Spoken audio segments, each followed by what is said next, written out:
গাইছ আপোনালোকক দেখাবলৈ গাইছে যে আমাৰ গাঁওখনত কিমান অসুবিধা আপোনাৰ দেখি পাইছে দলঙৰ অসুবিধা চাওক যিহেতু দলংটো অকণমান আছে বাৰু মই পুৰা বুলি নাই বুলি কৈছোঁ তো এইটো চাওক বাঁহৰ দলং হ'লেও যিহেতু মানে বহুতো পানী যাবলৈ অসুবিধা হয় যদি ইয়াত এটা পকী দলং বনে তাৰে আমি অনুৰোধ কৰিছোঁ আপোনালোকক গম পাইছেনে যাতে যেতিয়া ভিডিঅ'টো বহুতো শ্বেয়াৰ কৰে আপোনালোকে তাকে আপোনালোকৰ ওচৰত মই হাতযোৰ কৰিছোঁ আৰু যদি যিমান পাৰে মানুহৰ ওচৰত আপোনালোকে এইটো শ্বেয়াৰ কৰিব তো ভিডিঅ'টো চাই থাকক লাষ্টলৈকে এইটো চাওক বৰ্তাজনে কিমান ডোখৰ পানীত পাৰ হৈছে দেখিব পাইছে আপোনালোকে তাক এবুকু পানী যিহেতু বহুতো অসুবিধা পাৰ হ'বলৈ মানে ল'ৰা ছোৱালী অকল কলেজ স্কুল আজি যাবলৈ বহুতো অসুবিধা হয় আপোনালোকে চাওক কিমানটো পানী এইটো চাওক কিমান সৰহ পানীত বৰ্তাজনে পাৰ হৈছে চাওক পানীত আপোনালোকে চাওক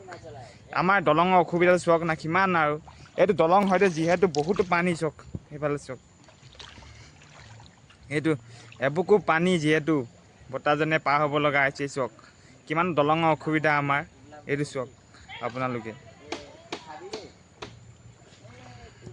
কিমান অসুবিধা হৈছে আমাৰ গাঁওখন চাওক যাবলৈ যিহেতু বহুতো অসুবিধা ৰাস্তাৰ আদি কৰি বহুতো মানে দলঙৰ সৈতে বহুতো অসুবিধা আমাৰ এবুকু পানীত